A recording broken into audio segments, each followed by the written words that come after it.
right, somebody help. I got a gas 706, pulling a disc, it's 470. Here's my handle, you can't see it. I'm raising, raise is fine. I go to lower it down and listen. You see that? That's the, when I lower it, the hydraulics, I mean, even the hose is jumping and bouncing. Well, it didn't that time, but it absolutely will not drop or, you know, lower. My lower SCV there, the lower output will not drop when the tractor is at high RPMs. And yeah, I've got a disc for sure. Alright, how you doing? So today, we are spreading fertilizer. If you look at the grass deal behind me, I already did it once. It looks worse than it is. You can tell. Grease is, all that grass is laying there. It's cut off. It did this about 4 or 5 inches deep. Okay, I'm going to have to just get fertilizer anyway.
For the most part, I feel like I get paid.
already nibbling.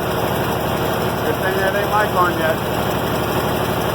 Yeah, I probably should have dissed this one first. I honestly didn't expect it to be as bad. And another thing is, I don't know if you can tell or not, but there are a bunch of beans growing back here. So if anybody remembers, please tell me what in the hell I did. I'm going to have to go back and look at the video because none of the other fields have beans like that. And that means either I picked it really late and they were starting to drop, which I don't remember having drop with me.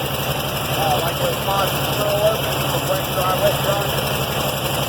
And I don't, I think I do remember having a head drop that started about the middle of the field. The whole damn field's like that. You know, you're just throwing money away when you do stuff like that. And I don't like it, nobody does. Now, entertain this thought. If I was full-time, and had time to stick around and go to a looking like a super relying on it instead of a small scale, get the roundup ready. And so this is to say you couldn't say you cannot spray this field off and then replant halfway to beans. It's a thought, right? You can do your own hula hoop deal and figure out what kind of population to use and then plant the corn with it. I will give it a shot sometime in my life because that's one thing salvage last year's program. You know, I think it's used for language. But neighbors get definitely free fertilizer. I don't think it'll hurt anything, I guess.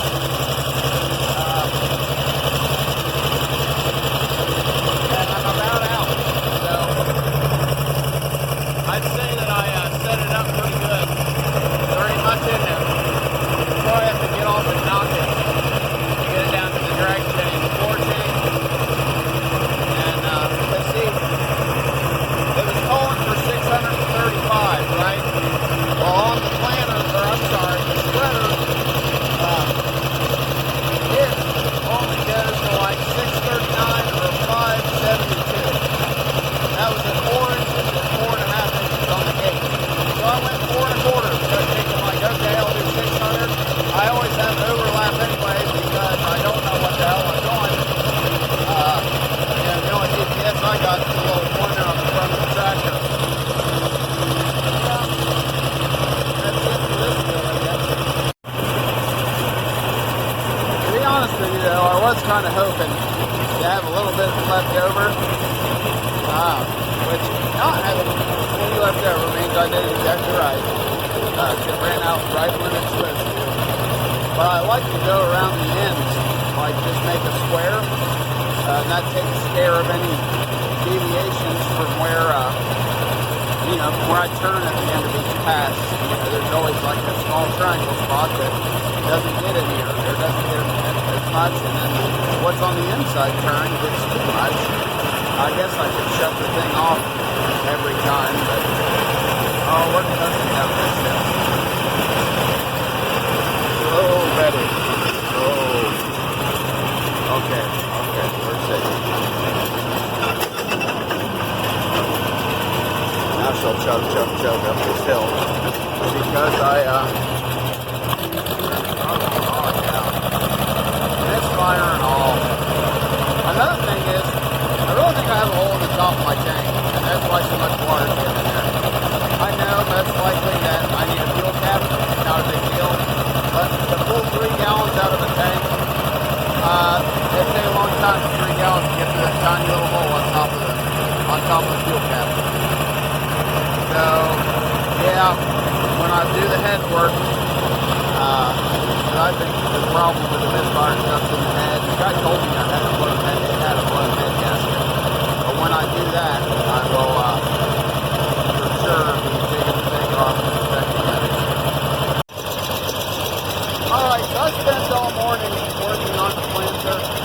It's probably like 3 o'clock now. I'm just now getting over to this and rush some fertilizer. Hoping I didn't lose too much nitrogen. I paid for the stabilizer just for the simple fact of knowing me. And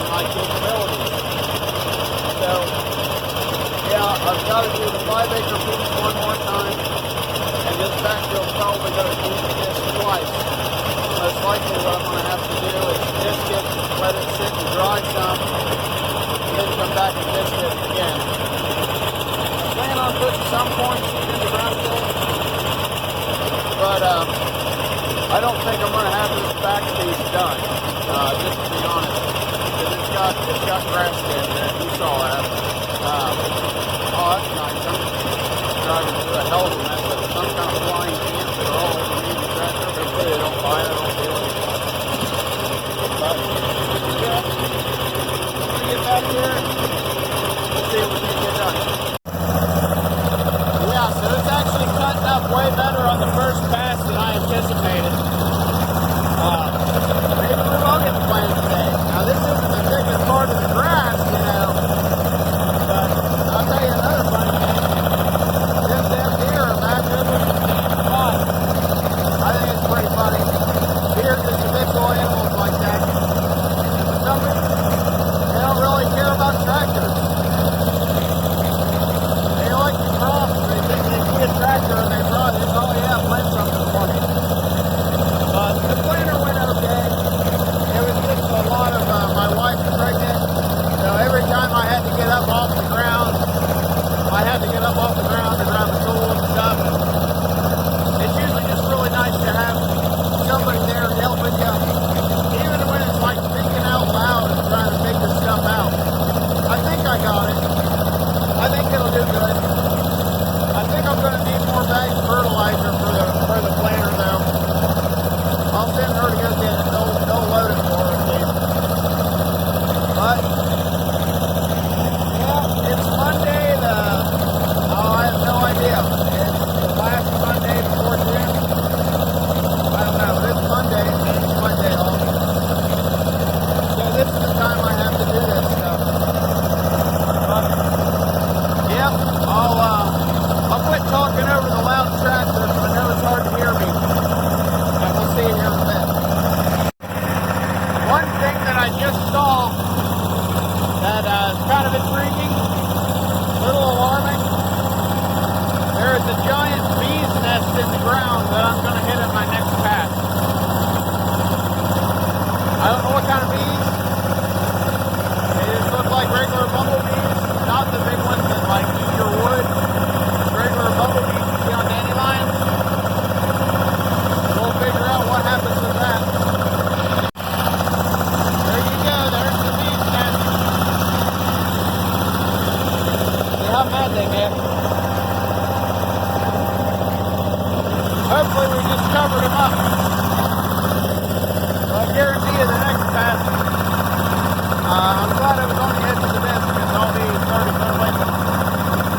Yeah. I don't know if you can see them. Hopefully you can. Oh yeah, you can see them. So there's about probably 100 bees flying around that right there. That I don't really know what the hell to do with. I thought about just driving over them, and hopefully they can keep up with the tractor. There is a wind. Wow, there might be a lot more than 50. Yeah. So we'll see what happens, I guess, when I get back to them. But they're not happy. Well, I'm finally done with the back 3 acres. I probably made 3 passes, maybe more in some spots. I pretty much just turned around and looked where it needed this, and that's where I went. So now I gotta go get this thing fueled up, and then do another 5 acres. But this shouldn't be as bad. This driveway could be a little wider though, I can tell you that. If I had a hydraulic fold, I would definitely fold this thing up. But it's a pain in the butt to, the wings loosen up, and you gotta keep getting off and tightening them. So once I finally got them tight, I never took them loose again. So, yeah, my arms are cooked. Cut some bandanas up. That's my arm wear. my armor for the sun. Just enjoying our time. I never did see those bees anymore. I mean, I saw them, but not in the group. I think they were all pretty much confused on where the hell their nest went.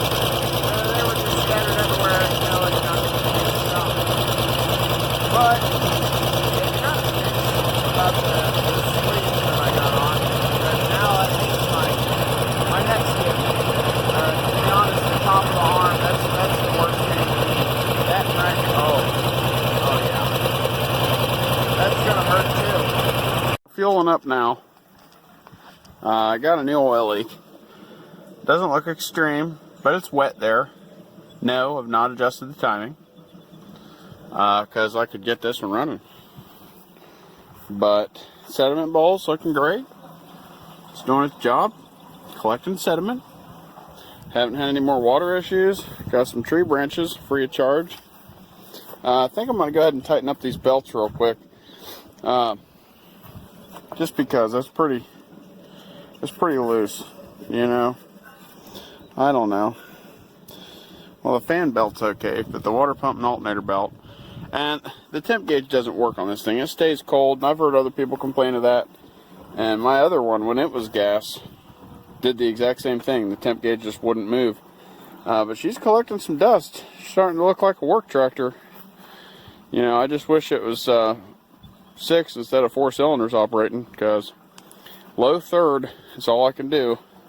I don't have to have it revved all the way out or all the way up, you know, but it definitely can't do any higher than that, higher gear of that. I can on a flat, but not going uphill.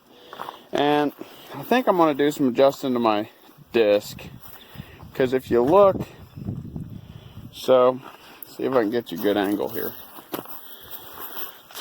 If you look, the shiny, a little bit less, a little bit less, a little bit less, a little bit less, a little bit less, till you get to the inside there, and there's dirt rubbed, not rubbed off, you know, and you see the black. That one, the black, you know, it's rubbed off clean to the center, which tells me I think the ends of my disc are down, which means the hitch needs to go down to raise the front of it up. Let's check the back. I haven't done that yet. Can't really see anything different on the back side of these discs. They all look pretty uniform. Yeah, you guys tell me what you think. I mean, I think it's doing an okay job. I assumed that it was all just because of the, oh, well, see, we've got collection, and then we've got nothing out here. Oh, well, there's a big glob. We've got it collecting, then we've got nothing out here. You know, other than that, but you see what I'm talking about, where it's clean, you know, and smooth, and you come in some, and it's not even wiping. So I think if the front is too far down on the edges, you bring it up, and if the back, if it's too far up, the disc is actually tilted up, the back outside will drag. So I have the same scenario, both different directions. So I guess it's as good as it's going to get. Does that make sense? If the hitch is too far down, the back ends drag. If the hitch is too far up, the front ends drag. I mean, I said it yesterday and I was pretty confident with it. But anyways, there's the planter. There's my pickup. I'm waiting on a long sleeve shirt because I'm fried. And a cold drink. So yeah, that took 3 hours. It's an hour an acre back there. That was pretty despicable. But definitely glad to have these good tires. And definitely glad I purchased this tractor as a backup, because even though it doesn't do the job of my diesel one, it has certainly saved the day today.